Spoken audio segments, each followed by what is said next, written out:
Thank you, Rob. Good morning, all. It's 10 o'clock. We're close enough to it that we'll get started. I'll call the meeting to order. Is there any declaration of interest related to any item on today's agenda? Not seeing any. If one should arise during the course of the meeting, of course, you can declare at any time. I don't believe, Madam Clerk, we have any delegations. Nope. Items for direction and discussion. The first, we have a couple capital presentations. The first one is from Community Services, and Anne Marie and Aaron will be taking this one. Welcome, Anne Marie and Aaron. The floor is yours. Good morning, everyone. Do I have to do anything to project, or? I'm good to go? Thank you. So good morning. This is an overview of how housing puts together their capital budget.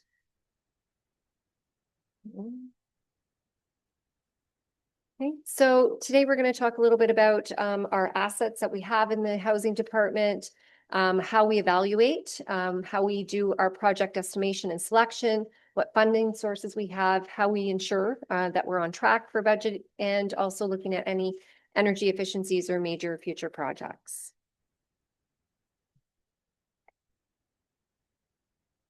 Okay. Oh. Okay. So we have housing locations throughout Grey County. We have quite a few units. We have about 500 units alone in Owen Sound, and the rest of them are scattered out throughout the county. We've recently added a motel, and we've also added our transitional housing. We're going to divide our capital assets today into our housing properties, our machinery, and our equipment for discussion. We have 29 apartment buildings that are about 761 units. Our transitional housing has 12 units. Short-term shelter is 22 units. We have 219 family homes, and they consist of townhouses, semi-detached, and detached single houses. Machinery, we have a number of different types of machinery in the housing department, generators, hot water boilers and tanks, elevators, fire alarm systems, cameras, fobs, security, life safety systems, washers, dryers, fridges, and stoves. And our washers and dryers are all commercial style. We have a lot of equipment. We have tractors. So we basically have tractors on all of our sites in order to maintain our snow and our lawn, because we do that in-house. We have weed eaters and pressure washers, leaf blowers. And we also have 2 service vehicles for our carpenter and painter, and they are old ambulances that we have bought from Paramedic Services and refurbished into service vehicles. Replacement value, what is it worth? We have a total 2023 value of $236,336,000. And that is based off of our asset management. So how do we evaluate and how do we prioritize what our needs are? So we have our building condition assessments, and we do use our building condition assessments. When you're looking at a 10-year plan for so many assets, we do rely on that to give us a guide. So it's not like it's gospel, but it is a guide for us to use. And it does provide us with that 10-year outlook, even though it is just based on inflationary. It still gives us something that we can start with. We use our 10-year capital plan, in which we work with finance in order to put together. And then, of course, we have staff input and consultation from outside sources. So this is just an example of what our building condition assessments look like. And again, they give us a value of what the replacement would be. And again, what it might be in future dollars. And it also gives us an idea of what we have right now, materials that are being used, and what we're using at the current time. We do a lot of visual inspections. So we do have custodians on site every day at all of our sites. We have property supervisors that look after any of the maintenance, operating, any concerns that might happen with the building.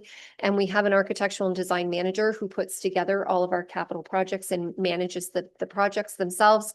And we work with a number of consultants. So for cost estimation, if we're looking at our 1 to 2 windows, so for instance, things that we're going to be doing in 2026 or 27, we would look at previous year's tenders. So for instance, tenders, especially since COVID, have changed quite a bit. So we saw steel going up and now we see steel coming down. So we have a look at what those tender results were over the last few years. We use square foot calculations for things like roofs, parking lots, concrete flooring, that sort of thing. We also look at, so for instance, steel. We know that there's tariffs on steel. So when we're putting out our RFP right now, we would ask that Canadian steel be used. So we look at some of those ways in order to maintain our costs. We use unit costs for determining bathroom and kitchen rebuilds. So for instance, we had a kitchen rebuild done 2 years ago and it came in at this price per unit. Then we would look at pricing that or something similar to it. We also do use a consultant expertise for things like air makeups or elevators. Obviously, we don't have anybody in-house that can do those, so we do go out and get the expertise for that. And we ask our local suppliers about costing. We have a lot of great relationships. We're a big customer in a lot of our areas, so they're good to let us know what the trends might be. If there's doors, they see a cost that, storm doors are going to rise in the next year or something like that. And we will often adjust our calculations or sometimes even our projects based on local input. When we're looking at that 3 to 5 year window, again, we're relying more on that building condition assessment. It's really difficult to determine what a price will be 3 years out. So we'll look at what that inflated or that inflationary rate is. And then we'll also look at the trends. So we know right now if, steel was up 2 years ago and it was already beyond the rate of inflation that was already guesstimated for 5 years from now, then we will look at that and we'll make notes on why we're making some of those changes. And for 6 years to 10 years, we basically do use our unit pricing. And then again, putting in any of those projected labor costs that we might see based on trends. So it's really a guessing game from the 6 to 10 year. And that's why we do focus more on our year 1 and year 2 when we're looking at costs. Now, when it comes to determining what needs to be done, we'll often prioritize based on what we're seeing in our units. So for instance, we may have a roof that we thought might only have 2 years left, but it's looking okay. And over here, we've got a roof that we thought might have 4 years, and we're reporting issues with it. Any equipment that we're having issues with. So for instance, if we have an HVAC and we look and we think, okay, we've had this amount of dollars in repairs in the last 2 years, we should probably move that up. And yes, our windows will probably last another year, so we'll move those forward. So we do look at what is going on in the building, and that's the nice part about having someone in the building every day, is that, and management there every week, that there is going to be things like that recorded, so we can easily figure out if there's anything that needs to be changed. And we also sometimes have emergency situations that come up. We might have an elevator that goes down or something like that that may end up costing us some funds too. And again, we look within our year if we can make it work or if we can find parts to get us through to the next year and put it back into the budget for the next year. Our funding sources are levy, provincial funds, federal funds, and reserves. With our levy, we have an average increase of about 7.91 over the last 10 years. That's our annual increase. And that does allow us to maintain the repairs that we need to do and still remain and still keeps us flush. If we didn't have that increase, then we would not be able to maintain the buildings that we are the way we are. And we would also see, a decrease in the value of our housing. Provincial funding, the Canada Ontario Community Housing Initiative does have a component of it that we can use for either new development or capital repairs. It's around $5,000 to $7,000, $500,000 to $700,000 a year. So it does give us a bit of money. That money changes from year to year, depending on what we get from the province. It's also supposed to be used for our nonprofits. So it's stretched over all of the many units that we have. It's not a lot, but it does help out.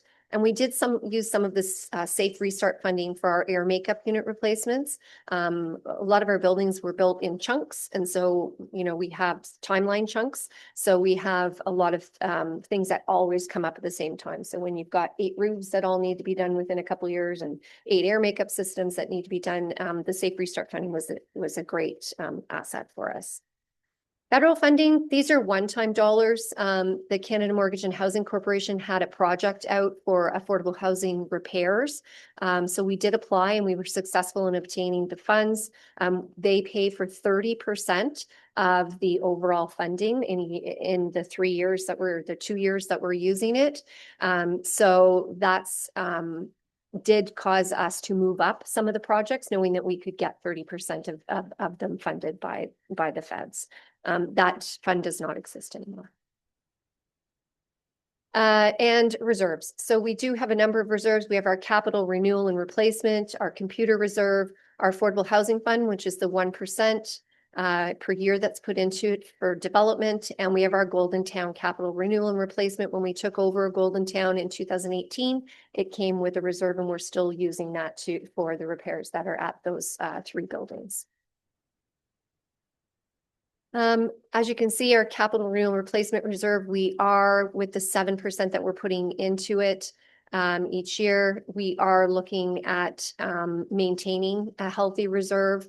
It's not huge, but it does allow us that if in any year we did have an emergency repair or we saw some materials skyrocket, then we were able to weather any of those changes. We have a 5-year capital spreadsheet that we're using right now, and it's an internal staff tool that we've developed in order to review the capital plan.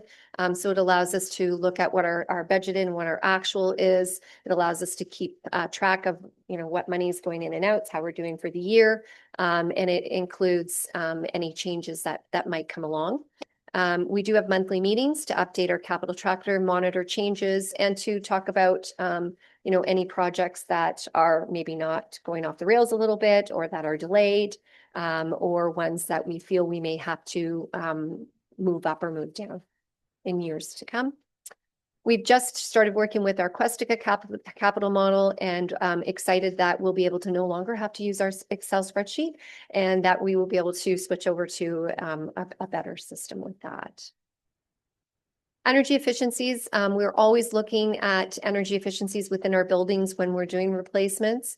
Air makeups, of course, are programmable, that have been one of our things that we've been putting in lately. Our windows, our plumbing fixtures, and also our LED lighting. The LED lighting, we have noticed a difference in our cost for electricity, even in this building. So that has been quite a good investment. We've had a couple of programs. So we worked with the energy program through Aaron, I forgot. Thank you, Clear Result. And we were able to get a number of different features.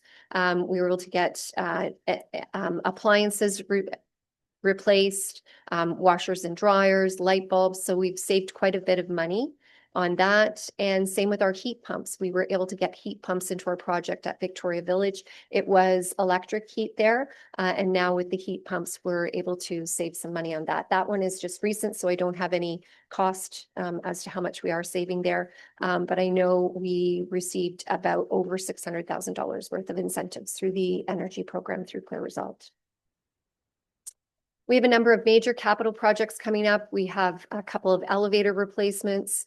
We have, it is 2 elevators that are being replaced at our high rise. They are original to the building and definitely in need replacement. We have a kitchen rebuild. We have in-suite radiators in which we're looking at putting new ones in, and window replacements coming up. So these are our 2025, 2026 larger capital projects that we have going. Some of our risks, so locally, local contracting capacity, sometimes there isn't always the availability right away for some of our needs. So that continues to be a bit of a risk for us. Obviously, supplier timelines, trying to get some parts, especially if they're not made in Canada, can often take time. Some of our external stakeholders, we don't always have control over their timelines or who might be coming to our buildings. Unforecasted requirements, code requirements, elevators are famous for new codes coming in, and then we have to have somebody come in and make sure that we get up to code. And of course, we can't always foresee those, so they're not always budgeted. So those are sometimes things that have an impact to our budget. Finance related funding approval timelines from the province can always be a challenge. When it comes to some of our budgets, we just received our COCHI allocation last week. So of course we didn't know it in order to be able to budget for it this year. And inflationary pressures and of course, recently tariffs. And I'd be happy to answer any question. Thank you, Anne Marie. Lots of things go into the decision making. Councillor Nielsen. Thank you very much, Chair. Just a question regarding like unit turnover and inspections. We're saying we have a manager on site who's inspecting the building. Are they able to, I guess my question is, do they only enter the units when there's a complaint or call service made? And then two, when it comes to budgeting, is it just a reserve that we have in terms of the turnover? And just if you can explain that, thanks. So it's part of our operating actually. So if it's one of our apartment buildings, we have an operating line for turnovers, and we do annual inspections of all of our buildings, and we do have a maintenance request form for someone to put in. So if it's something small that our custodian can go in and do, they will. But often maybe it could require a plumber or something like that. So that does come out of our operating. We base that based on previous years. So in the last 3 years, we spent this much. We're hoping that we're only going to spend that much at that time. So that is how that's done. Any other questions from the committee? Councillor Greg. Sorry if the question has been asked already, but the increases in the 10-year capital projections, are those already accounted for in the asset management plan increased that we've already accounted for in the levy? Or is that proposed new spending above and beyond those already built-in increases in the AMP? Sorry, that question would be then for this as well as the tourism and economic development is similar.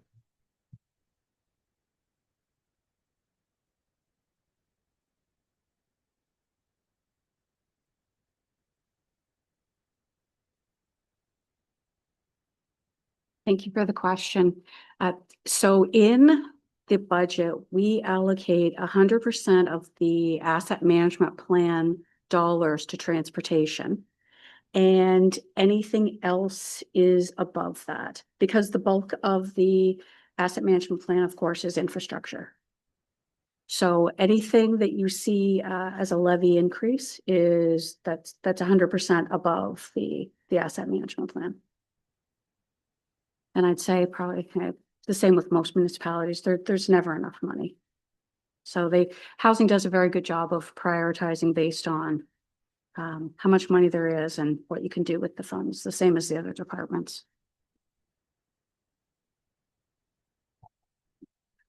One other thing I'll say. So Anne Marie mentioned in her presentation the transitional housing units and the supportive housing units. So the one over by Salvation Army and the former motel down the street. Both of those were not in the 2023 asset management plan because they did not exist. So those will create a change when we present the next asset management plan. So I don't know if it's been asked yet, but when we look at increases of 7%, 10%, 22%, 10%, 7%, has it been asked at what point we can't afford that? And can staff report back to council as to what 4% or 5% per year would look like. Because those are just simply unsustainable increases. And what happens after the 10 years? Do we stay on a continuum of asking the taxpayer for another 7%, 9%, 10%? Because there's a lot of taxpayers in Grey County would say that's just not something that we can sustain. And we had incredible growth numbers at the County of Grey since 2018, and it is expended. And at some point, I think we've got to come to a discussion about evaluating that 10-year capital, the 3-year capital, the 5-year capital, and we assess it like you would assess a bridge in your own municipality. You would take a look at your bridge inspection report, and many municipalities have said we can't afford it. Some municipalities started closing bridges 30 years ago. But I think at some point we have to have a discussion about what we can afford. And that's not to speak ill of the report or the efforts of staff. You're doing a great job with what with the resources you have, and operationally trying to contain the budget increases as best you can. But when it comes to okaying as a budget committee those types of projected increases, I think it behooves us to have a much greater discussion and much more insight into just the extent of those expenditures, because I think there's a reasonable discussion to be had that those increases are just not sustainable and affordable. Thank you, sir. Despite the fact that we're not building a budget today, those are good questions. The presentation was simply to demonstrate how the request is determined and what might be needed to maintain our buildings or our assets at the current state of repair. Once we get to the budget, that's when those questions need to be asked and answers given, I would suggest. But good questions, but maybe not deeply diving into that today. So I'm going to go across here and I'll come back to you. Is that all right? Or do you want to? All right, go ahead. My only follow-up to that, I would agree with largely, but it does leave staff in a very difficult position to be able to pivot in the moment without having any sort of preparation time to give options or further insight to council. Once you're into the budget process and you're right into that document, it's just hard, I think, for anyone to exert that type of flexibility in the moment to respond. But that would be my only comment there. Okay. Councillor Mackey and then Councillor Nielsen. Thank you, Chair Millen, and through you to Anne Marie. The heat pumps that have been installed, there are some issues with them. Can you just talk about the evaluation process, how long that is to make sure that the cost benefit analysis is in the best interest of the county? Thank you. So yes, so like I said, the heat pumps have only been in for a little bit. We do not pay the heating bills at Victoria Village. It is our tenants that actually pay the heating bills, so the electrical bills. So the idea of it was to bring down that. So far, we have not actually had to pay for the repairs. It has been Clear Result that has been doing any of the repairs that we've had. So I think we're a little probably too early to be able to say what it might be, but it hasn't cost us anything. So at the same time, we're hoping that this will bring down the cost of the electricity for our tenants. And Clear Result it was a entirely free program, and same with any of the concerns that we're dealing with at this point.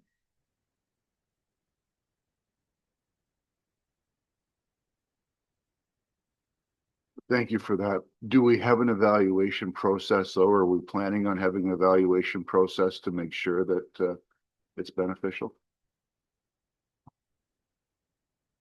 Certainly. So we'll look at what the costs were. Again, we don't get those bills, but when we do have vacant units, we do get, we pay for the heat when no one's in there. So we will be able to tell if the heating bills have come down. They had proven, or they had given us some information of projects that they've done on other sites that did show a decrease. So we're hoping that we'll be able to replicate that for sure. Councillor Nielsen? Thank you very much, Chair. In regards to provincial and federal funding that are coming, can you just speak to the consistency of the dollar figure? Like, is the dollar very similar year over year for the COCHI funding? And then for the federal funding, it's showing more for the capital side of projects. Is there federal or provincial funding that comes in that supports more of the operational side as the operations increase, given the age of the buildings, and we're talking tenant turnover and stuff? So can you speak to those two fundings? So the federal funding was one-time funding. So there has been nothing else announced. The provincial funding that we get is, we just did receive our funding amounts, and it's gone up slightly, but it does stay the same. And we have a whole bunch of things that we do with that funding, not just capital. We have to do rent supplements out of it, any new builds, anything that goes to maybe our Dom hostels that we may be supporting. So we get the funding, but again, it's usually around that 1.1 million to 1.3 to do everything. So only a certain part of that can go towards any capital or any new builds. So it is minimal. We receive no operating funds, hardly any operating funds anymore nothing from the provincial funding. We do get a small amount for federal funding, which was going towards mortgages, which as our mortgages have gone away, it's gone down. So there's not a lot of funding coming in for housing from the feds or the province. Mary Lou? I'd just like to add some context. So in 2001, there was a process called devolution, and that's where there were a number of services transferred from the province to our level, and it was to be what was called revenue neutral. So at that time, they took away some things from us, and they gave us housing, paramedic services, provincial offenses, etc. So at that time, the province knew that there was an aging infrastructure that was given to municipalities. And part of the thought process was they were streamlining delivery of services, and the level of government that was closest to the deliverable services was considered the most optimum place to be in charge of the service. So it's a nice way of saying you're closer to the constituents, so you're more in tune with what's going on. But the fact is, we were given aging infrastructure and then no further funds, or one-time funds, which are not predictable and sustainable. So then it becomes a cost to the property taxpayer. You're not wrong, Councillor Greg. But it is a balance. For example, Toronto boarded up units that they couldn't afford to fix. Is that what we want to do? And you're trying to ensure that people have a place to live, because we have a substantial wait list, which Anne Marie can give numbers on. Yeah, our wait list right now is up to around 2,300, and usually about 70% are from Grey County on that list. So that's where we're at, definitely. And we are mandated to keep the buildings that we have.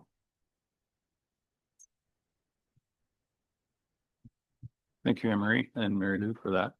Any other questions on this particular piece? Councillor Carlton? Thank you, Chair Milne.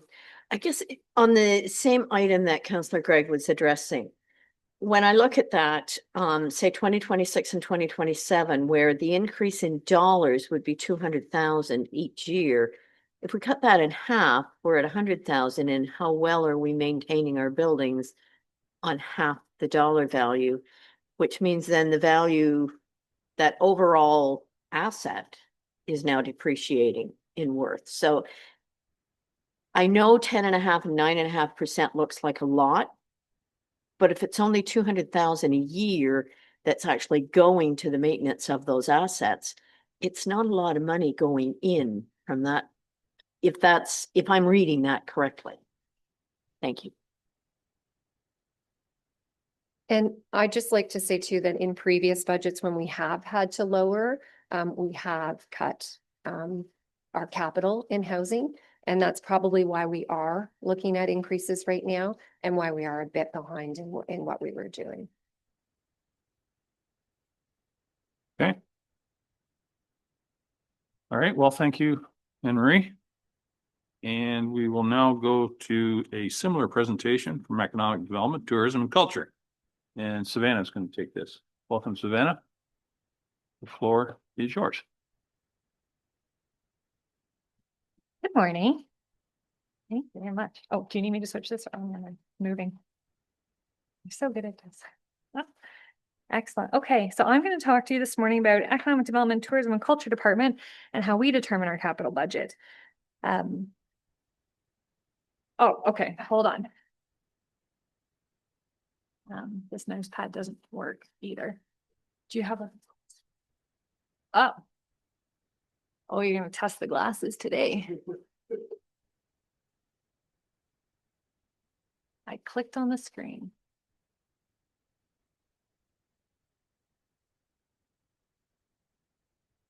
I appreciate you. It always likes to duplicate. Or expand.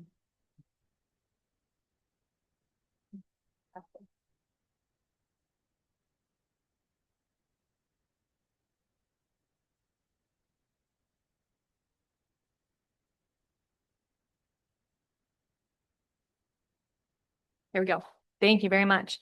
Okay, so a little agenda for our presentation today. We're going to do a departmental overview really quickly, talk about some of the major capital assets we have, and then spend some time talking about how we identify our projects, where the funding sources are. A lot of time around the project planning and prioritization, because this is something that we spend a great deal of time on, and then determining and tracking our budget. And of course, if there's any questions throughout or at the end, just let me know.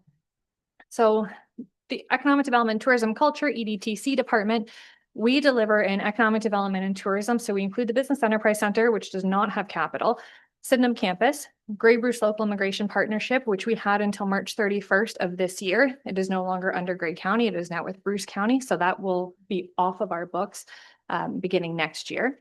Grey Roots Museum and Archives, and we have the main building, and then Morriston Heritage Village at Grey Roots. So thinking about our biggest assets, we really do have two massive facilities in our department. Grey Roots, the main building is 40,000 square feet, and we sit on 20 acres. And right beside it is, of course, our beautiful Morriston Heritage Village, which has 13 historic buildings, as well as a bandstand and a caboose. And that sits on 10 acres of that 20-acre property. Sydenham Campus is a 10-acre property, and that is 45,000 square feet, situated right beside Georgian College in the heart of Owen Sound. And then we also have two vehicles in our department, one tourism vehicle and one Grey Roots van. And the van we use a lot for collection movement when we're going to people's homes to bring collections back, or when we need to move a bunch of people, but not too many because we're not licensed for that. So just we'll keep that on the record that we only are transporting the number of people that we can. Having these two vehicles, though, saves us a ton of staff mileage because we're able to just fill the gas tank when we're going to all of the different meetings. And because our department spends a lot of time in the community, we really do everything we can to rely on taking these vehicles because it is a cost savings at the end of the day. We fully own both of them. And as you've heard in several budget conversations that we've had, we inspect them every year. They were due for replacement years ago, but it makes no sense. They are working perfectly fine. They are well maintained. Our transportation department maintains them for us. So until we hit a day where that doesn't make sense anymore, we're going to keep rolling those forward. So thinking project identification, we really do take strategic direction, first from the corporate strategic plan and then from our EDTC master plan. And one of the biggest changes that we made through that strategic direction, you'll remember from budget conversations as well, was around putting a hold on any new builds in Morriston Heritage Village for the next 10 years. And that was a strategic decision because we're already struggling to maintain them. So that is part of where those strategic directions come from. And then just like Anne Marie, and I'm sure many other departments as well, we really do rely on the building condition assessment to identify the status of our assets and projected replacement date and cost. But again, this is not used as a set in stone plan, it is a guide. And this is something that we are constantly reviewing and doing those on the ground checks. So the funding sources we have, the majority of our capital budget is funded from reserves, which are built through annual levy contributions. Where it's appropriate, we will look for grants and sponsorship to offset those county contributions, or sometimes on rare occasions, we're able to leverage other county commitments and we're able to fully fund capital projects. So 2 examples of that are the Thomas Wheeldon Theater and the Makerspace equipment, which were federally funded. And then with our vehicles, when it does come time, or any other assets that we have, we would look for fair market value when it is time to sell them, and those proceeds would then offset the cost of that new acquisition. So the vehicles are a good example of that. Project planning and prioritization, as I mentioned at the beginning, this is an area that we spend a lot of time thinking about and looking about. So we do a lot of on-the-ground assessments and review to make sure that what is in that BCA is actually what makes sense, that the timelines look accurate. Sometimes things break sooner than anticipated. So I've got a couple examples up here. So the Honda Pilot and our riding lawnmower, they are fine. So we keep pushing those back, even though our assessments are telling us that they should be done now. Our visual assessments and condition assessments that we are doing tells us that we can push those back. But the Sydenham exterior doors, for example, that was in our BCA for a couple of years from now. We had to move that forward because the wind was blowing them open. And that's a security concern when we've got alarms going off at night and staff coming in. Same with the schoolhouse roof, which you've got a report coming back again tomorrow because the roof is failing earlier than expected. So those are being brought forward. Our Grey County Gallery replacement and Makerspace development, those projects were prioritized because we were able to leverage funding. So 50% funding from the federal government for our Grey Gallery replacement. And then with the Makerspace, it was 100% because it was leveraging other dollars that the county had invested in Sydenham. And Grey Roots Reserve contributions, these are something that are continuing to rise. And that really is due to the reality of costing. So when we are doing those ground truth assessments and we're talking to our contractors and we're looking at trends and we're trying to understand what the costs are going to be, COVID kind of broke our good system of understanding that regular inflation, it is not like that anymore. Costs are rising significantly. And now you add tariffs on top of it and supply chain concerns. It is absolutely impacting our ability to look towards the future and figure out what those costs are going to be. So when we're determining our budget, the majority of our capital budget is focused on maintaining 2 facilities. So normally when we think about capital, we think about big, shiny new things, but that's not the reality of what our capital budget is. It really is focused on maintenance and maintaining what we have. So anytime we're looking to add something new, we would be doing a business case to understand what are those future operating and capital budget implications, because it would be net new to the budget as a whole. Looking at our BCA for Grey Roots, there are 86 different line items that are covered in there, and that's between the buildings, the equipment that's within those buildings, things like heat pumps, water softeners, fire, roof. All of those items get captured in that BCA and gives us that kind of line of sight as to where things will go. And for Sydenham campus, we have 66 line items as well. Then we also do annual contributions to prepare for cyclical expenses. So things like gallery updates, riding lawnmower, equipment improvement, websites, because those are expensive. So we try and save for them each year so that we don't have these spikes coming to you in budgets, that we can try and balance things a little bit better. And we'll look at that when we do get to the last 2 budget slides. So we do try really hard to maintain a modest annual contribution to our reserves, but it is getting more difficult due to pricing swings. But I do want to make a note too that the percentage increase is deceiving. And I really struggle with percentages versus the dollar value itself, because when you look at the EDTC percent, for example, 2.03% in 2028 is actually $2,300 is what that equates to. The 22.2% increase at Grey Roots in 2026 is actually $22,500. So even though the percentages look large, the actual dollar amounts are low because our overall dollar amounts are low. So that practice of how do we come together to determine the budget, we really are monitoring throughout the year, understanding where the year-end projections might be so that we know it can go into reserve. Looking at that reserve continuity plan so that we can try and save those spikes along the way and keep things as flat as possible. So we're always looking at new estimates and timing, inflation, supply chain, and then what is in our strategy, what are we supposed to be doing, and assessing future impacts. In years 1 to 3, we do a lot of comparing estimates in the BCA with real-time information. So we get that from contractors, having contractors and staff evaluate. And the one interesting part about our department, which we're very excited to have Aaron in his new role, is that we have 2 large facilities, and I don't actually have a facilities manager at all in my department. So I have facilities technicians who can do on-the-ground repairs, but I don't have anyone strategically looking at it. So it's pulling Jill and Steve and me and Aaron where we can. And it's just been a bit of a mucky thing trying to do because we don't have the expertise that we need in our department fully. So that's an area that we are trying to fix through our lean assessments.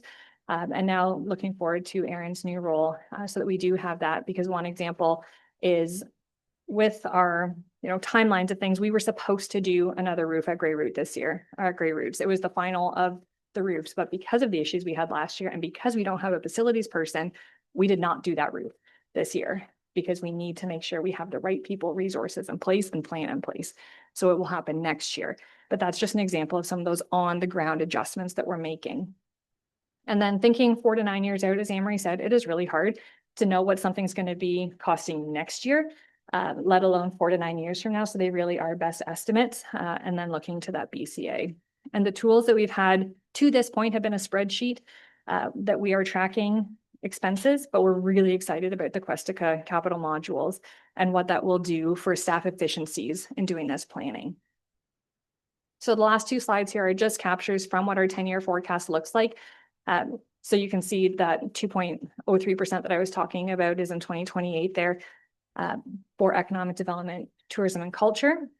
And then for Grey Roots, and part of the reason why you see that 22% spike is because through budget 2024, we did make cuts to our capital contributions. And then when we look over the long term, we're actually going in the hole. We don't have enough money to maintain the facility based on those cuts and based on the new numbers coming out from contractors for HVAC, roofs, any of those big scale items, those prices have really gone up. So because of that, we now have to play catch up to make sure that we have enough money to be able to pay for those based on what we know today. So that was just an example that we wanted to be able to point out. But that's the end of my presentation. If you have any questions, please let me know. Thank you, Savannah. Are there any questions from the committee? Councillor Gregg. 2 initial questions. One, I wonder if you could just inform me approximately what the weighting of the capital contributions are for Grey Roots relative to your entire department, because the Grey Roots percentages are instrumentally higher than your department as a whole. So I'm just wondering kind of proportion wise, what that might be. And second question is, you've got some vehicles right now that you've been able to maximize beyond their projected lifespan. Are you continuing with the reserve contributions for those vehicles? In which case we're in a good place, or have we been redirecting those planned reserve contributions for the fleet to other uses? Thank you for your question. Through you, Mr. Chair, I'm going to ask my finance friends to help me with your first question because I actually don't know that off the top of my head, but I'm sure they can help me here. Your second question, no, we have not redirected because that would hurt us at the end of the day when it comes to having to actually buy the vehicle. So those dollars have continued to go towards a future vehicle. Now, what is in there is a future potential for a EV as part of climate change and corporate direction. But we'll also need to wait until we find a time when that price point makes sense, because we need a larger vehicle, because we're bringing a tent with us everywhere we go when we're going to community events and other areas, and we can't fit that in the back of a smaller vehicle. So that's one of the considerations as well. But we haven't done any formal research into what kind of vehicle we'll be looking at down the road, but we are still saving for it so that we don't have to come back and say, we don't actually have enough. Can you help us bump this up?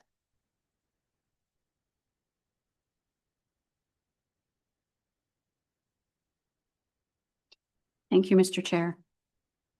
The operating levy in 2025 for Grey Roots is $1,717,400. The capital is $101,300 for a total of just over 1.8 million. And if I take the capital divided by the total, it's a 5.6% of the levy.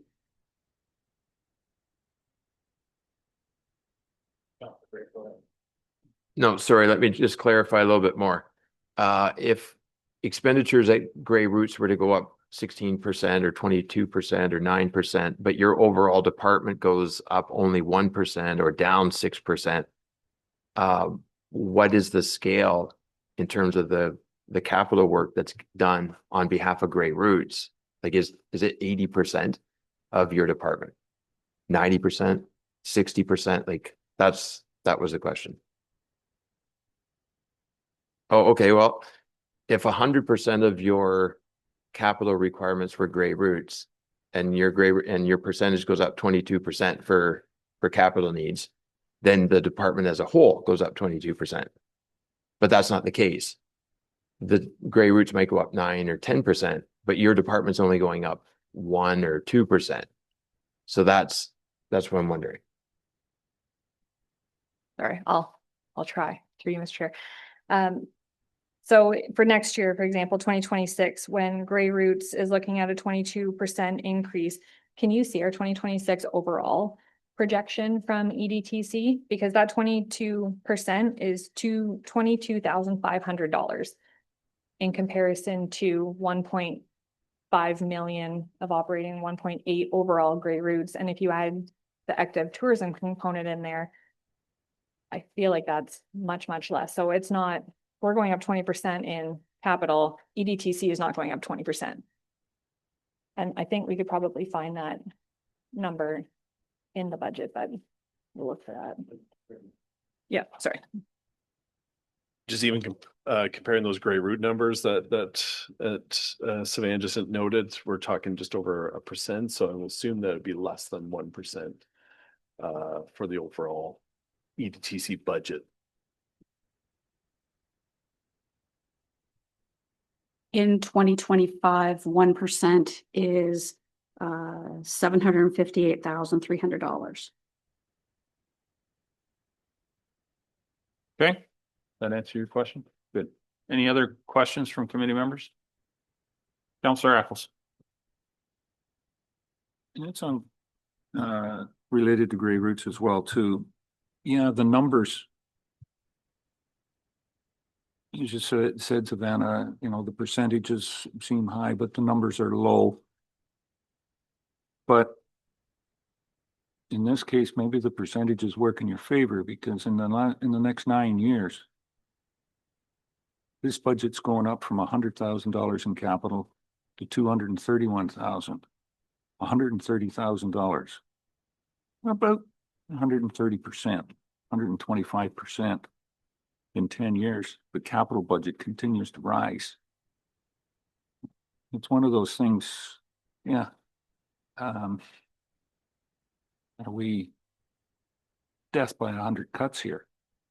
That's where my concern is. It's not, yeah, it's 10,000 this year, 10,000 next year, 20,000 the next year, 25,000. Yeah, in 10 years' time, I think we're going to look and be the frog.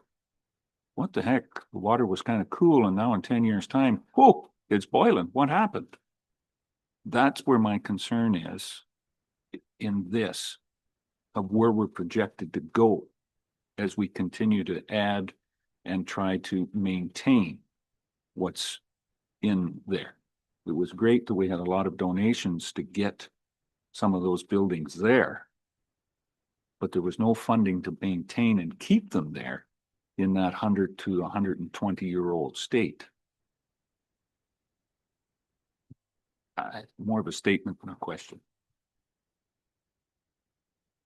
If I can, Chair, I would still take a crack at answering that statement. So I guess two things, because I don't want to lose, the one thing I don't want to lose sight of is when you're looking at our 10-year capital forecast, that's not what we're spending to do. That's the money that we're putting away into reserves so that we don't have these big spikes as we go. So an example, the heat pump project last year was $325,000. So instead of coming to ask you for $325,000 net new, it's part of this continuity plan. So just to make that clarity, this is the money we're putting away to pay for all of these things.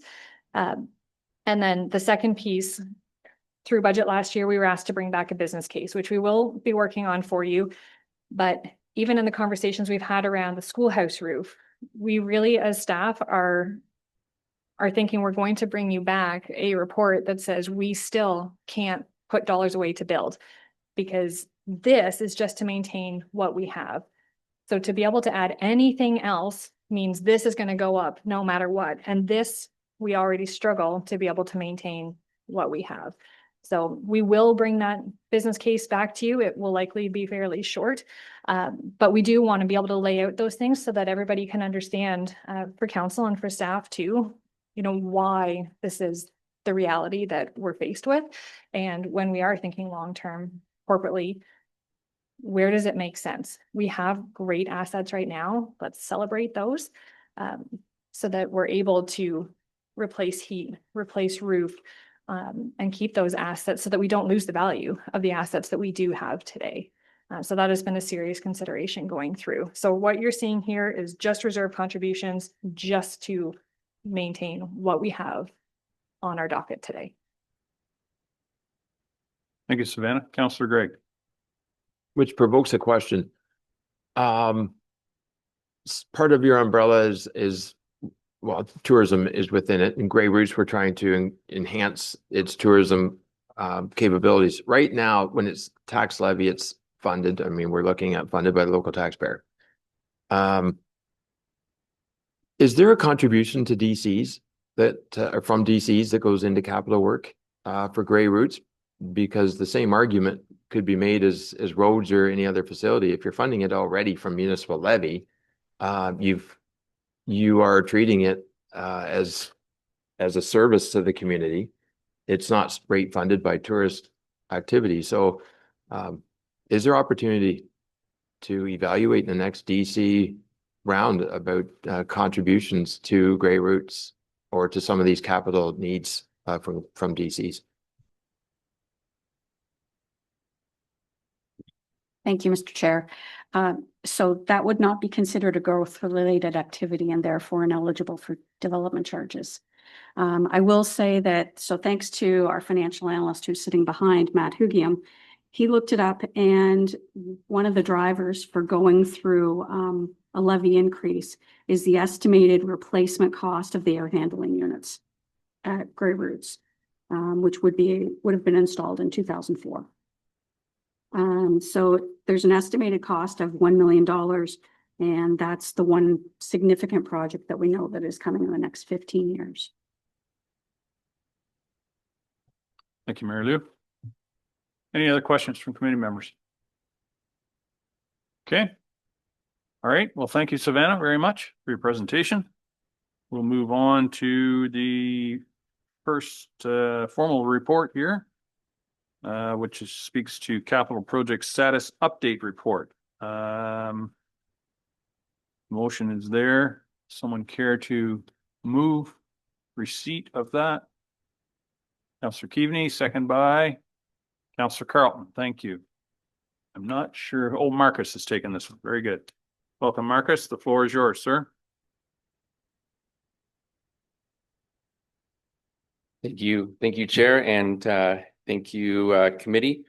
Again, my name's we're going to reiterate that my name is Marcus Hocko. I'm the manager of finance long-term care, just because I don't speak too often to the budget and finance committee, but in baseball terms, I've been called up to present this. So I'm happy to report how Grey County's as a corporate whole has been doing on its capital as of April 30th.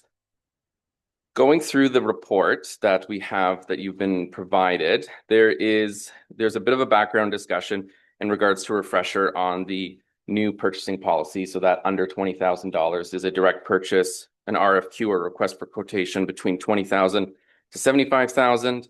Over $70,000 plus is a request for tender, and then request for proposal is any amount. Can be any dollar amount if it's deemed it. What we have for the authority to award is showing again the levels here. These are important so that when we get to a later table, I can explain what we have in regards to where the status updates is. Further, for the 2025 projects, we have the departments that are referred to, and so they're different acronyms. So A&B being paramedic services or ambulance, CC, climate change, CLK, clerks. These are all the acronyms that are related to the actual table that's been attached where we can provide all the further detail. Moving along, we have 259 capital projects. Of these, 64 of them are not started or also being in our terminology as on hold. That'll be anything that it's not the right time for us to go out and to complete procurement. Maybe they are a late summer or fall. Again, this is as of April 30th, so the entire summer procurement hasn't been included in this, or on hold, meaning that there is something important that has come up that is holding us from proceeding any further. Not applicable, that would be the projects that are under the $20,000 mark and that are direct purchases, so procurement is not involved with them. Of course, any of the departments can still speak to procurement and get their expertise, but these ones aren't on their list as to we need to go and get an RFQ or an RFP.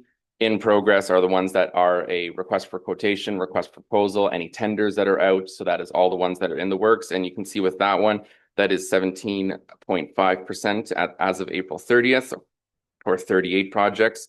Awarded being 54 projects, or 66.4% of our total budget. So those have been offered and successful bidders or successful vendors have been selected, although not complete, i.e. that the project has not been fully finalized in payment dispersed, or that we've received the assets or capital work in question. And then complete, we have 7 projects, or 0.55%.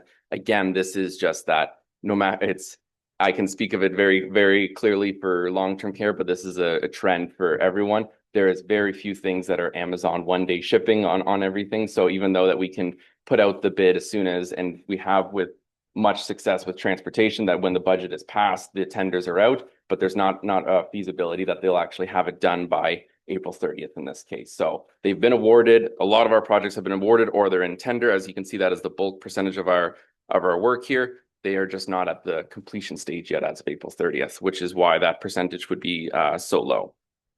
So staff continue to monitor the 2025 capital projects and provide updates, obviously, to the committee here with the summary of our purchasing policies and relation to it. There will be another one in the later part of the year to provide further status updates into how we are progressing. Staff in finance as well as with purchasing do work with their respective counterparts to keep them updated, making sure that projects are still ongoing, and that if there is any concerns that they get brought forward, whether that be outside of scope work or if projects in tendering go awry. Moving over to the attachment, this attachment in this report is one of the first reports that has been produced and sped out by Questica. So just as an example running along it, the very first one that is on there is AMB 001. So it's an ambulance replacement. The first column will be your project name. Second being procurement status. So that'll be the one where we are involving purchasing. So if it says NA direct purchase, that's the ones that are under $20,000 on an individual level. This one, of course, says in progress. It was awarded May 13th of this year. Estimated completion is May 22nd. So you can see the year-to-date actual, total budget, total committed, and then, of course, comments that were left by staff included on there. If there is any questions about specific reports or specific projects and that, I'm happy to answer, and also to redirect to some who are more skilled in their portfolio and department. Thank you, Marcus. And I dare say that you'd be able to answer most questions, if not all of them. I don't want to say you'd make stuff up, but you could answer the question. Yeah. Are there any questions from committee? Councillor Eccles, go ahead, please. You asked about specific line items, and the one that just caught me, MOP-00919, auction fees, gov deals, fees paid throughout the year for equipment listed for online sale, is in capital, $8,000. We've only spent 1,134. How does the auction 15% sales fee get stuck in capital? Whoops, the first question and you didn't have an answer.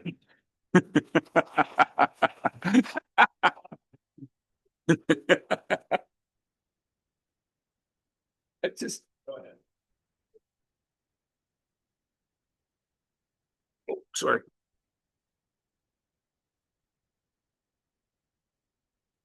The short answer for that is the expense for the equipment is in the capital budget. We fund the difference between the cost of the new equipment and and what we have is sale of proceeds, and the difference comes from the reserve. So if we sold something for 200,000, the auction fee was 10,000, you've got 190,000 to put toward the $500,000 purchase, and the difference between those two numbers comes from reserve. So that's why it's sitting in the capital budget. It's all about the math. Thank you, Mary Lou. Any other questions from committee? Mary Lou.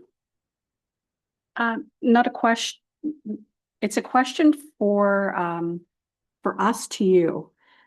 This report is a lot of numbers, a lot of lines. And is there anything you would like to see in a future report that we do to reduce that? And we did have, Marcus and I talked yesterday, and I've said the same with Sue and Garrett, some options. We do show you the transfers to reserve. Those are budgeted and they're approved through the budget. Do you really want to see these on that report? Do you want to see a threshold that we only show you approved capital projects or unbudgeted projects that are above $100,000? Currently, we've got it sorted by department for ease of balancing. Do you want to see it biggest projects at the top and the lowest projects at the bottom? I'm happy to take your feedback. I would, and I'm trying to think back to a presentation earlier, it might even been last fall, when the new software was being pitched, so to speak. Is there an ability in there for a counselor to go into that software and search for just what you're talking about, to do that on our own as to however we want to sort those numbers? Is there ability to do that now?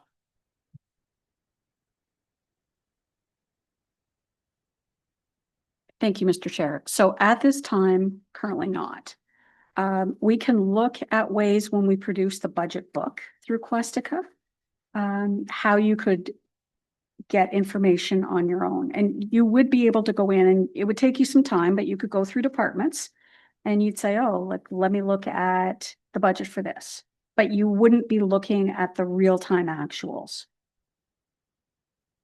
Councillor Greg, did you have a question? Go ahead. I was just going to say, and this might be because I was at Murray Betts' funeral a couple weeks ago, where they certain councillors had a real eye on every dollar that went through the county, and it was said that Murray was one of them. I don't think there's a harm in putting that information in front of council, and if certain members want to gloss over it, then councillors can gloss over it, but some will have a more particular interest in looking line by line and looking through those details. So I think it's valuable that it is there. When we look at our purchasing policy, there's certain thresholds within the purchasing policy that would allow for certain expenditures that might not necessarily otherwise be seen. So they should be provided in a transparent manner. And I think of the one-time funding as one of those reserve resources that could be utilized, where otherwise council might not see it. So I would be a proponent of having that information before council. Thanks. Any other feedback to Mary Lou's question? Councillor Nielsen. Thank you very much, Chair. I have to fully agree with Councillor Greg here. I mean, having this information as an attachment on the report, we're being open and transparent. We get lots of criticism from residents about how money is spent or the lack of an understanding of how the money is spent. They may not understand the report, but the report's there. In terms of the information coming forward, for myself, the idea of having costed higher costing projects at the top of the list, because that's the first thing you're gonna want to see in terms of the amount of money flowing out. That might be beneficial just for myself in terms of comments. Also, I do appreciate the ability to put it then into department status. So if you did thresholds of pricing, but by department standards, and you could see if that's something like that is possible in terms of how the information is presented, I would find that convenient. Thank you, Chair. Thank you, sir. Any other thoughts? Councillor Eccles. Well, it was probably down into the minutia details of it, but there is a report there from Transportation 0019 and dealing with the Chatsworth Dome. It was unbudgeted. The dome collapsed, but in the comments, it goes, this was approved through council report TRCW 0825. Are we in 07? Like I'm trying to figure out, that would be August of 25, that report. Okay, that lettering has me confused because I thought that, it says August, but that's not right.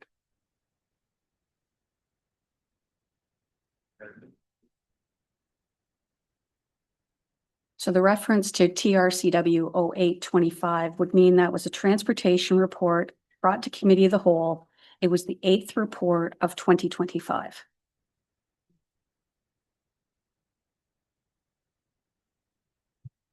That number is the sequence of reports from that particular, not the month of the year. Okay. Anything else?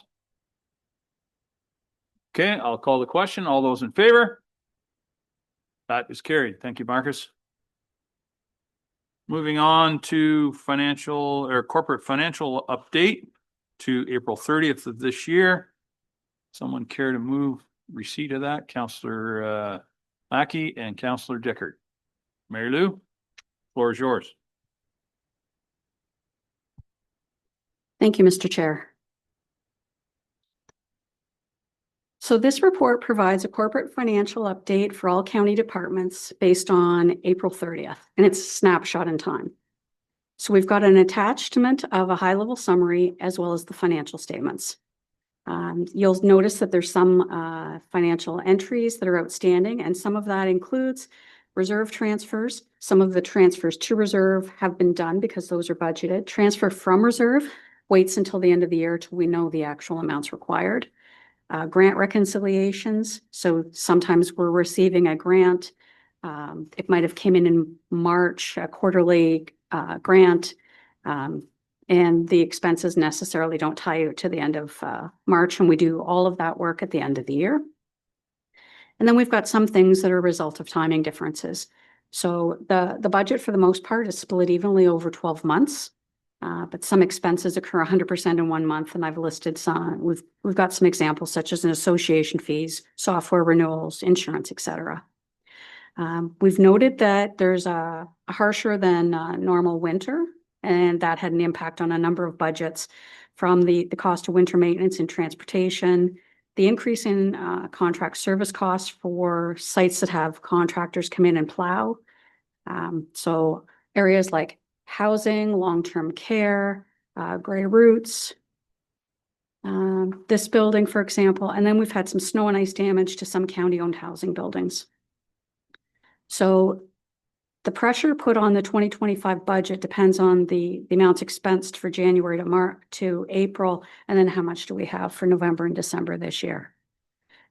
So for administration, investment income is higher than forecasted, largely due to higher cash balances, and that was mentioned in MNP's presentation of the audited financial statements last month, and higher investment rates than we'd forecasted.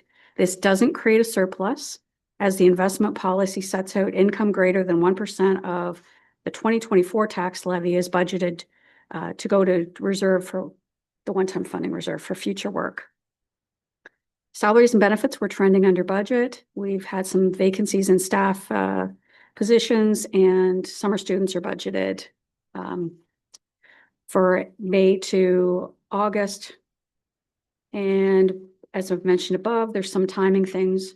Computer purchases typically are made once the budget passes, association fees, software renewals, etc. Administration capital, as Marcus spoke to in the capital project report, most of the capital spending occurs past the April 30th mark for this financial analysis. For council, there was slight savings in wages from reduced alternate attendance. And we've got the timing of expenses for association and conference fees and insurance that are paid earlier in the year. The interfunctional IS budget, that's the cost of running the network, and it's budgeted to be fully charged out to departments based on the number of users on the network. Weekly indemnity and workers' compensation. So weekly indemnity is our short-term disability for any of the plans that are managed in-house. So that's long-term care. And workers' compensation, we're a self-insured employer, so we're a Schedule II employer with premiums charged out to departments. HR monitors this over the course of the year, and we do know that at this point we have a shortfall in the insurance line of $27,000. Assessment, this is the cost that we pay MPAC. It has a shortfall of $18,400.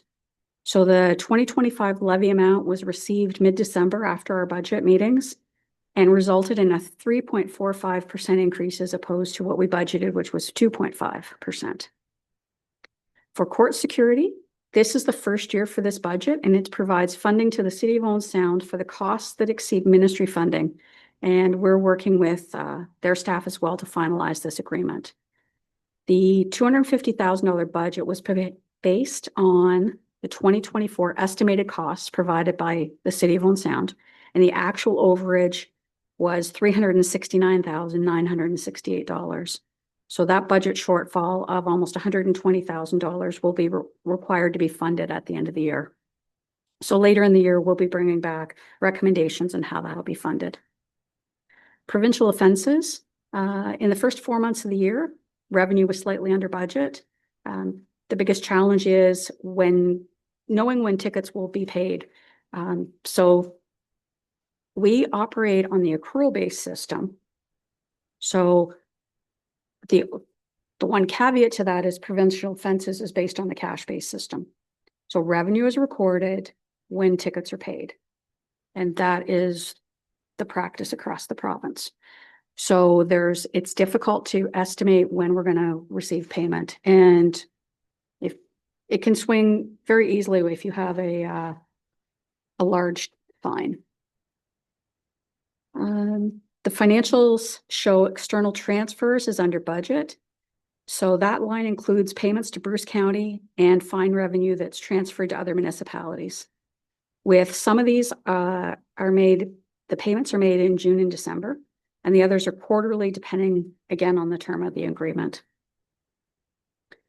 Health unit and other funding initiatives. This appears underspent as the $200,000 commitment to Bright Shores hasn't yet been made. The remainder of this budget is transfer payments to the health unit, and it's expected to end the year on budget based on the information we have.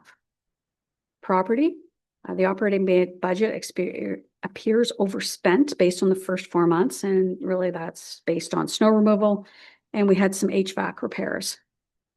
And these two budget areas are expected to result in a slight over budget at the end of the year for the property operating budget. Property capital. So we've made a note that it has a $755,000 500 levy. $706,500 is the repayment of the self-financed debenture for the addition and renovation to this building. And there's a $49,000 transfer to reserve.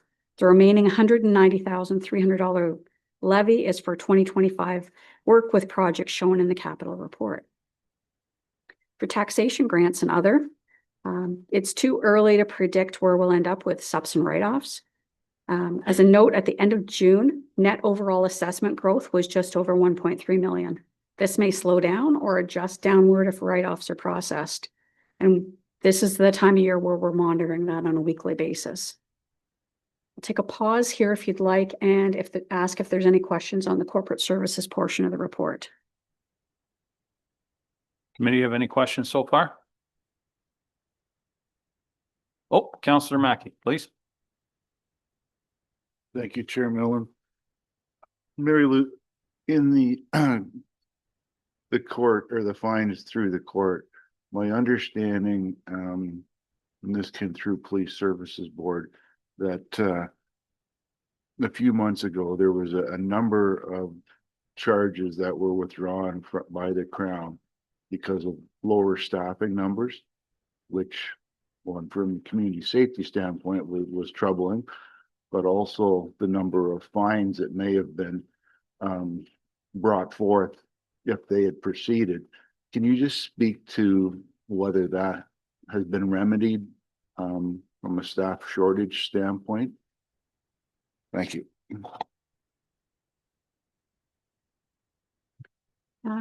That I'm not equipped to speak to. That would be a court question. We are aware that there were tickets withdrawn, and that wasn't new to just this year.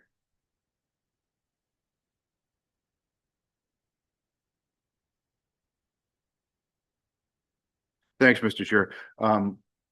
We were given assurances that it's been remedied. There's been additional staff, but I would just maybe like some of our senior officials at the county to follow up to make sure, because it's certainly concerning that, like, these were stunt driving charges, issues that have been front and center from a safety standpoint for a lot of residents in Grey County. And we were very troubled to hear that so many of these charges had been withdrawn. So I just want to make sure that, if we have any capacity to keep an eye on that, and if we need to advocate with different levels of government to make sure that this doesn't happen again, I think we need to do that. So thank you.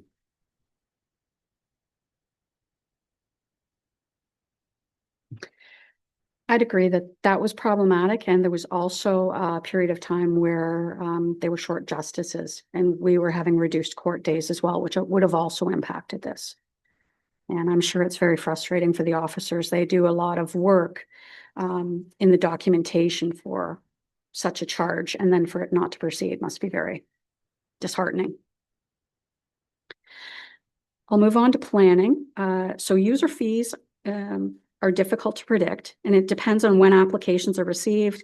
And currently this isn't flagged as a concern. They'll be monitoring this, of course, in conjunction with interest rates, tariffs, et cetera, the economy, whether that does slow applications. And you'll see there's a timing difference as well. So we had the payment for the 911 agreement with Owen Sound Police Services earlier in the year, so it makes purchase service look over budget. Planning capital. There's nothing to note in this area. Most of their spending occurs later in the year, especially any outdoor projects in the summer. For agriculture, purchase service trended higher than budget due to additional staffing resources at Grace Auble. Overall, staff expects to be on budget. Forestry and trails, similar to these other areas, the expenses typically occur in the summer and the fall. We have no concerns at this time, as with the capital work. For economic development and tourism, some variances in revenue attributed to timing of grants. Salaries and benefits reflect over budget due to increased staffing that is covered by grants. And Savannah spoke to some of these things in her presentation. Some salary and budget lines appear over budget, and that was covered by grants that had a March 31st year end. And purchase service appears higher than the year-to-date budget, as the majority of the Grey Transit routes ended March 31st. And there isn't anything notable in capital for those departments. For Grey routes, revenue appears under budget as CMOG grant revenue hasn't been received, and visitation revenue increases in the summer. Salaries and benefits appear underspent, and as we've mentioned before, we have students in the summer that work May to August, so that's when you see a higher increase in the salaries. And similar to other cost centers, I've mentioned about building maintenance and snow removal costs. Capital appears over budget, and the majority of the overage relates to unbudgeted costs to refurbish the air handling units, and this was discussed in an earlier committee report with costs to be funded from the Grey Routes Main Building Improvements Reserve. and other projects are to be completed during the summer and winter months. And I'll take a pause to see if there's any questions for planning, economic development, tourism, and culture. Councillor Greg? Got one question. Could you, or a colleague, please, Mary Lou, just expand a little bit on the additional staffing resources required at Grey Sauble Conservation to maintain the county's bylaw enforcement? Noting this report is effective April 30th. Most of that period was winter, so I just wondered if it's $8, it doesn't make its way onto the report. So something of consequence makes its way onto the report. If you could expand a little bit more on what is driving the enhanced bylaw enforcement needs. Thank you, Mr. Chair. It's my understanding that there were some staffing changes at Grey Sauble, and there was, as a result of the staffing changes, there was more staff attributed, I think, during a training period. And I'll just take a pause and ask if any one of my staff had more information on that.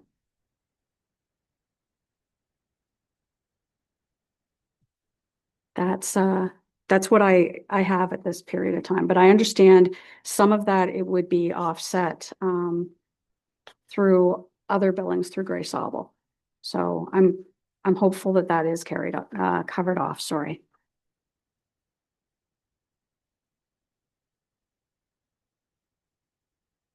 Not seeing any other questions, Mary Lou. Carry on, please. Okay, now we move into the community services portion. So for Ontario Works, it's been noted that the caseload anticipated a 6.7% caseload increase, and up to the end of April, it had been 4.3%. And these are the costs for things like basic needs, shelter, and discretionary benefits. It's noted that this is 100% provincially funded and therefore does not create a surplus. And there's Ontario Works administration expenses reflect lower than budget due to timing. Again, that's not generating any surplus. Capital budget for their computer replacements. Some of that occurs throughout the year. That's funded from reserve. We move into early learning and childcare. Just to comment that the budget and the actuals will not align, as the 2025 budget that we passed at the county level was based on 2024 funding because the 2025 funding was not yet known. Funding is allocated to providers and it won't create a surplus, but it will create a budget to actual variance. So the revenue will vary and the expenses will vary, but it will net out. Purchase service costs are under budget. This increases during the summer months with more families accessing services. And it's noted in the report, there is unspent funding for developing new spaces. It's unknown whether the startup funding will be used, as there's no additional operating funding. So it's easy to understand that you can't start up if you're not going to have ongoing funding. Any unspent funds are returned to the province, and again, that doesn't create a surplus. The capital budget is for the Hanover Early On Center, and it's had legal costs, professional fees. The land has been acquired, and the goal is to procure a builder and award the project in 2025 with work to be finished in 2026. The project is funded from reserve and also doesn't create a surplus. Then we move into housing and nonprofit housing. So housing revenues appear reasonable when compared with the year-to-date budget. Grants and subsidies appear as a surplus, again, due to the timing of payments that are received by from the province, which I've mentioned at the beginning. Tenant revenues appear higher than budget. However, the write-off for uncollectible accounts will be calculated at the end of the year. Overall, tenant revenue appears that it will be higher after that write-off than budgeted. And we've had some home ownership loans repaid. The funds go back to the revolving home ownership program to assist with future applicants with a down payment, as the funding for that program ended. Snow removal exceeds the year-to-date budget, and there were some expenses, as we mentioned in the beginning, related to snow and ice damage. And as a note, that unlike the corporate insurance policy, where I've said some budgets were over budget as the result of insurance being paid in the first 4 months of the year. Housing renews later in the year, and that amount is not yet known. And the budget for property taxes will be evaluated once the final billings from our member municipalities are received. In the housing capital portfolio, the biggest notable in the 2025 budget, we assumed when the budget was developed that restoration work for an apartment building just down the street would be managed in-house. So the budget contained $800,000 for insurance proceeds and $800,000 for costs. Instead, the work is being handled by the insurance company. Therefore, the user fees and the purchase service won't exist. And if we compare against 2024 saw costs for the unbudgeted purchase of the motel for emergency shelter. And the 2025 year-to-date spending is consistent with most years, as the bulk of the expenses occur later in the year. Long-term care, the Committee of Management reviewed its financial update on July 3rd, and it's summarized as follows. So LTC at Min, this is allocated out. So this is the cost of Jen's portfolio, and it's allocated out to the 3 homes on a per bed basis. There is some unbudgeted student placement funding that was received that covers the added cost of training and facilitating new staff. So that was not budgeted. It was unknown when we were developing the budget. For Grey Gables, wages and benefits are under budget and offset by the use of agency staff. Snow removal was a significant cost in the first 4 months of the year, with costs exceeding the annual budget. And consistent with other budgets, they're looking for ways to mitigate the overage in savings potentially from other lines. And we have some supply lines that look higher than the year-to-date budget, and that's just due to the timing of orders. Grants and subsidies is over budget as more comprehensive minor capital funding was carried over than we estimated, and that had to be used by the ministry deadline on March 31st. So otherwise, expenditures are under budget as more projects occur later in the year. With Lee Manor, the good news story is the case mix index. So that's the level of acuity funding we receive for all 3 homes is based on the ministry's year, so April to December. So we have to estimate the CMI for those months. Lee Manor received a higher CMI than anticipated, and that's an extra $280,000 in additional funding. It's also noted that they used more agency staff, and that's salaries and benefits are on budget. Salaries are expected to increase over the summer, of course, when there's more backfill to cover vacation. And as with Grey Gables, most capital projects occur in the later part of the year. For Rockwood Terrace, salaries and benefits appear under budget, partially because there's an expired collective agreement. If the collective agreement is not settled during the year, we work with HR to determine the amount that we accrue as the expense for 2025. And they've also had higher costs for agency staff. And as with the other 2 homes, any eligible capital expenses have been offset by the comprehensive minor capital funding. And the capital budget, as with the number of years previous, was developed based on, we include some money in capital lines for building repairs, but only if it's required. And we've done that, and it's fully funded from the reserve. That's been done so that they don't have to come back and say, oh, you know, we need to replace a few windows, or we've had a problem with exterior doors, etc. So the money only comes out if it's absolutely necessary. Redevelopment expenses are under budget currently. Monthly invoicing from the contractor will increase over the next months. And the construction loan that had been approved with Infrastructure Ontario eventually will convert to a debenture when the project is done. And we originally estimated that we would start borrowing by now. I thought that we'd have to borrow by June. It's now expected that borrowing can be deferred till later this fall, and that also saves us interest money. Paramedic services, funding from the province appears less than budget. The 2025 funding has not been approved yet from the province. And if we look at previous years, that should be notified in August. Salaries and benefits appear under budget for several reasons.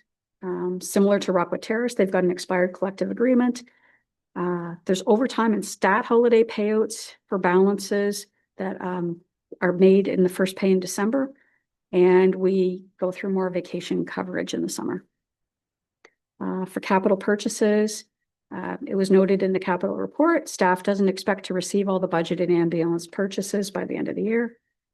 And the budget anticipated that the full cost of the Feversham base construction would occur in 2025. This project's expected now to start later this year and be completed in 2026. So you'll see a budget to actual variance, but it doesn't create a surplus.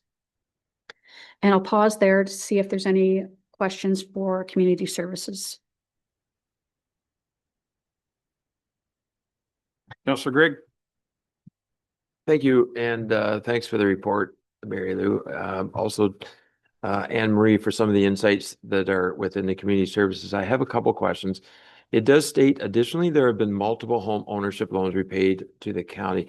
I think I recall that this is funded through the operational budget. And I was just wondering, is there a reserve transfer that's set up then that funds that? That's obviously looks like good news. So I just wanted a little more information on that. And as well, Anne Marie, do you foresee some pressures next year? It's noted salaries and benefits are underspent due to temporary staffing vacancies, but housing expenditures are trending over budget. Is that just largely because of the winter we had? Because it's not so easy to budget for staffing vacancies. So in 2026, the budget will reflect actual staffing needs. And right now we're just benefiting from some of those gaps that are existing. So a little bit more insight there on that. Thanks. Thank you, Chair. So the first one is our housing, our home ownership loan. So we provide a loan to people when they sell their house, they provide it back. So it just does go into a reserve. And now that there's no more funding from the province for that, we use that reserve to fund future home ownership. That's what the program from the province has set it up that way. So the next person can benefit from that money too. So it does get paid back. We put it into a reserve and then it goes out for the next person to use. So it's a good program in that way. As for pressures, certainly our winter had a huge impact on our budget. I think everyone's budget. And same with our move outs too. So some of our damages, some of the buildings too. So for instance, our buildings are getting older, and if someone's lived there for, 10 to 15 years, then there's a little bit more work to be done on the building. So those seem to be our two pressures. Staffing wise, like everybody is taking a little bit longer to hire and to find people. That's just been a trend for the last few years. So certainly next year, if we're full staff, then that little bit of money will not be there. But hopefully, knock on wood, we won't have the winter that we do too. One of the most difficult things that we have to figure out is how much money we're going to spend on snow plow or snow removal when we have no idea, no crystal ball. So. Thanks for that. Just so I'm clear, are there two line items then in the operational budget? So I may have mistakenly thought of this as the home down payment program that I think we have. So do we have two kind of similar programs that are in the operational budget? We have the home ownership program, but we also, are you thinking for someone to be able to buy one of our houses too that they're living in? Because we do have that, but we use the home ownership as that. So if we had a Westmount unit that came available, then we would offer them the person to be able to buy it too. So there's that. Those are our only two home ownership programs that we have. Any other questions so far? Randy, please. I don't have a question, but I have a response to Councillor Mackey's question earlier in terms of the provincial fences. So there, after conferring with the provincial fences manager, there was one day where the Crown comes over on certain Mondays to be able to deal with Part 3 offenses. These are the more serious offenses. There was one day earlier this year where the Crown didn't have enough resources, so they unfortunately had to cancel and withdraw the entire docket for that day. Staff were obviously aware of that immediately. We contacted the Minister of Attorney General's office, and the following week there was a additional resources that were provided to be able to rectify that. So unfortunately, there was that one day where the Crown, as I noted, didn't have enough resources and had to withdraw some charges, but that's been since rectified. Committee may also recall that this will be over a year ago, we had some shortages in justice of the pieces.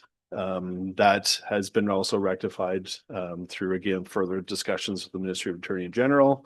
I think there was even an AMO delegation with the minister, and we now have adequate justice of the pieces to be able to maintain the court times that in order to deal with all the provincial offenses charges that we have on the docket. So just as an update and a response to Councillor Mackey's further question. Thank you, Randy. Wouldn't it be nice if every ministry was as responsive? Okay, Mary Lou, please carry on.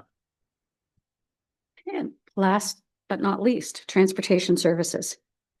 Revenue from other municipalities is shown as under budget, and that will correct once winter maintenance agreements are billed. Salaries and benefits, as well as related supplies, materials, and equipment will be over budget due to the winter. So we anticipate that there'll be a deficit in the winter maintenance budget. And as with other departments, they're looking for operational savings to help offset that. And I'd say probably Pat and his team are praying for a mild November, December. Purchase service costs appear underspent. However, most of these costs are in the ordinary maintenance budget, and we've listed some things that occur in the summer, such as painting, line painting, street sweeping, microsurfacing, etc. The equipment budget has a large surplus due to the timing of the sale of the Great All. And if you recall, that was budgeted to occur in 2024, and it was being used to offset the sale of the purchase of other equipment. I think it was a rubber tire excavator, if I remember correctly. So it did create a deficit in 2024 that we funded from reserve, knowing that the Great All was going to sell early in the year, and so the proceeds get paid back to the reserve. So that was just a year-end timing difference. And as you'll all know, most construction work occurs in the summer months, and that gets reconciled by the end of the year. And project award reports have been brought forward to committee of the whole. And I have a summary where there's the expected shortfalls, the impact of winter. Corporately, we're looking at ways to mitigate the financial impact. The shortfall of $18,400 for MPAC, shortfall in the court security budget of $119,968. And other than that, overall, we expect that the county will end the year on budget. And happy to take any further questions. Thank you, Mary Lou. Are there any further questions on that report? Not seeing any. I'll call the question. All those in favor? That is carried. Thank you, Mary Lou and Marie and the rest of the financial staff. Moving on to the next report regarding healthcare funding requests. Would someone care to move that, please? Councillor Nielsen, Councillor Mackey. Mary Lou, are you taking this one as well, please? Go ahead. Thank you, Mr. Chair. So this is the report that you receive annually. Just letting you know whether there have been any requests for healthcare funding from our community partners that are to be considered for the 2026 budget. And the answer is we didn't receive anything by the June 30th deadline. As our CAO has noticed, there have been some changes in management at some of the organizations. I don't know whether anything will come forward later in the year, but this is the point in time. So currently, what we have is a commitment of $200,000 annually for 2026 and 2027 remains for Bright Shores, and that's for the Wellness and Treatment Center down the street. After we make the 2025 contribution, the Healthcare Initiatives Reserve will have a balance of $227,144. The 2025 transfer to reserve is $209,500. And at this point, staff recommends, based on what we know as far as what's required, and that the fact that we're going into an election year, We all have other budget pressures. We're recommending that the 209,500 be the contribution to the reserve in 2026 and the 2027 proposed budget. So as I've mentioned, we have the contribution to Bright Shores. That was $1 million. It began in 2023 and was spread over 5 years. And back in 2022, there was a recommendation that the healthcare funding policy be amended, and we would put 0.75% of the previous year's levy to the reserve. And prior to that, it was 0.5%. In 2023, the contribution was to be $476,300. It was removed. And in 2024, a contribution was reinstated, but at a limit of 209,500 versus what it would have been if the policy was followed of $502,100. And in 2025, as I mentioned, we kept the contribution at 209,500. So under the financial and resource implications, even though I've made a recommendation to maintain the contribution at 209,500, there's some things you can consider. So A, that maintains the reserve contribution. It would leave 246,144 in the reserve at the end of 2027. So that's after the contribution ends to Bright Shores, and there'd be no levy increase. The reserve would grow by $209,500 per year if there's no further commitments that come forward, and the contribution amount is not changed. If we reinstated the 0.75% of the county levy contribution, this would require a contribution of $568,700 in 2026 and require a levy increase of $359,200. If we went back and we adjusted it to 0.5% based on the 2025 county levy, you would have a contribution of $379,200, and that would require a levy increase in 2026 of $169,700. And I'm happy to take questions. Thank you, Mary Lou. Any thoughts from committee members? Councillor Gregg. Well, after seeing some of the grim news earlier this morning, and the projected funding needs, I would like to place an amendment on the floor that staff be directed to maintain or to transfer $200,000 to the healthcare initiatives reserve for the 2026 budget. We have made a commitment to Bright Shores Wellness Treatment Center, and we will maintain that commitment. But I think in the last several years, we have certainly involved ourselves into the realm of health, which is generally a provincial responsibility funded by some transfers from the federal government, as it should be. But to think that we don't support health in the community, I think would be incorrect. I just think in the last couple of years, we now support the community in terms of healthcare initiatives with transitional housing on 14th Street, which is now in the county books, and indisputable in terms of the direct impact that it has, I think, on the hospital and various health resources. We have made a purchase of a motel, which is now on the county books, which has significant impacts positively in terms of the resources required, I think, for healthcare.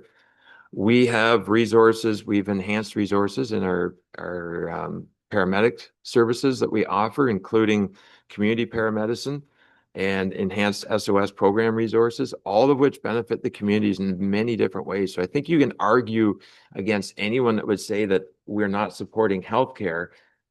We have very much more so arrived at intersectionality in a way where we didn't used to exist. It used to be much more siloed.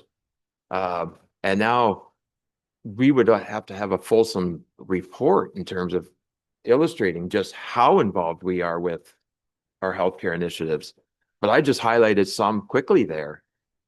So I think this is somewhere that's it's a small amount, but we just had other needs presented to us earlier this morning that would benefit from $9,500, or that at budget time are going to say, we need these funds. And I think this is one spot where $200,000 is what we should commit to it. We support healthcare initiatives in a plethora of other ways.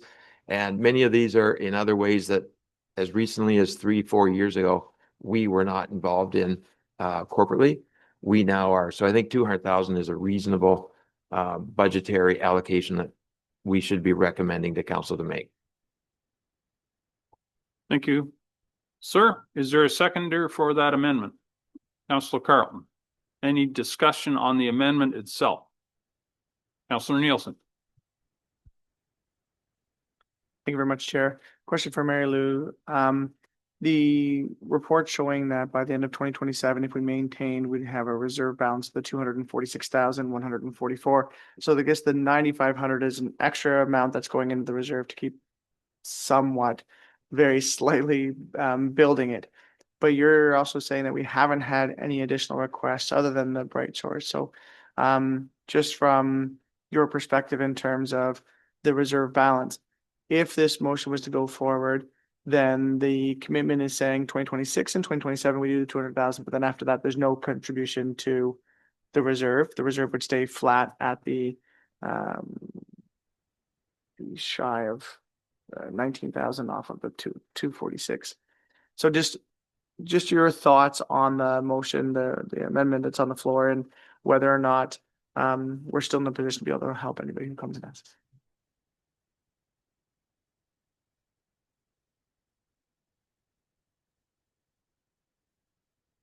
Any future request would be at the consideration of council, and if you were interested in supporting the request and we didn't have enough money for an annual contribution, then we would be looking at ways to fund that. No different than in the past. So the purpose of the healthcare funding reserve, however, is, and we had, if you remember, one request from the hospice, but they were looking for operating funding until they could bridge to another means of funding. So this is just what we're looking at is for capital assistance. And we did use some of this funding for Georgian College, of course, for the nursing program, which is healthcare related. So the thing would be if somebody came and they were looking for $2 million and they wanted a 1-year commitment, that would be a big conversation. If they were looking for $2 million over 10, 15 years, we would bring you back strategies on how, if you were interested in looking at that, how we would proceed. And I will say that, sometimes a lot of the organizations, they have a March 31st year end, and they're not always necessarily cognizant of the fact that we're a January, December. Thank you, Mary Lou. Councillor Mackey. Thank you, Chair Millen. I support Councillor Gregg's comments in a general sense, and I'm happy that Mary Lou, made her statements. I would hate to see future councils handcuffed when the right request comes along. I mean, I'm thinking about the Markdale Hospital and some of the previous Bright Shores and some of the previous contributions that have been made, and council may want to. We don't know what's coming. I think that there was some thought at one time that Collingwood, and because of the proximity to Blue Mountains, that there might be a request coming from over there. So I just want to make sure that we have the ability, to review this on a regular basis. To, we were at 1% as the report indicated, and because of budget pressures, we've been reducing that. They've been worthy contributions that we've made in the past, and they may need to be considered in the future. Thanks. Thank you, sir. Any other discussion on the amendment? Oh, Madam Clerk. Councillor Carlton. Thank you, Sue. Okay, not seeing any more hands. I'll call the question. All those in favor? That is carried. We're now back to the original motion as amended. Any further discussion? Call the question. All those in favor? That is carried. Thank you, Mary Lou. I don't believe there's any correspondence. No other business. Is there any other business? I'm not seeing any. Next meeting date is Wednesday, September 24th of this year at 10 a.m. right here. Counselor Nielsen, this better be, is this where we amend or adjourn? No, that's not your question, but go ahead. Thank you very much, Chair. We ran through other business pretty quick. Just a quick question regarding the next Budget and Finance Committee meeting. In terms of speaking to what Councillor Greg said earlier around direction. So I'm just wanting confirmation or just maybe an understanding of the next meeting is going to be happening in September. During that meeting, is that the opportunity for the Budget and Finance Committee to give staff input on percentage outlook for the 2026 budget? I'm just trying to make sure I understand what the next meeting should be. Thank you. And we're on the same page. I was going to bring that up. So the September meeting, there's a few things that'll be discussed. So you will get your long-term care presentation on capital. So they're the last of the departments that is presenting. There'll be a report coming on and talking about the budget timelines and what staff is proposing for COLA increases.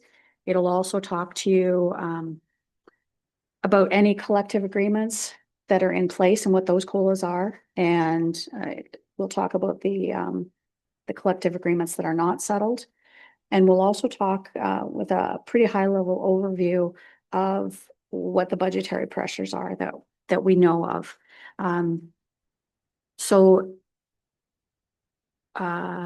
Departments are working on their budgets already with their analyst team. They are to have budgets ready for Sue and I to take a look at the same week as the Budget and Finance Committee. So we're going to take a look and we'll go through and ask any questions. And then the following 2 weeks between finance, the departments, Randy and Niall, we're meeting with them all to review their budgets.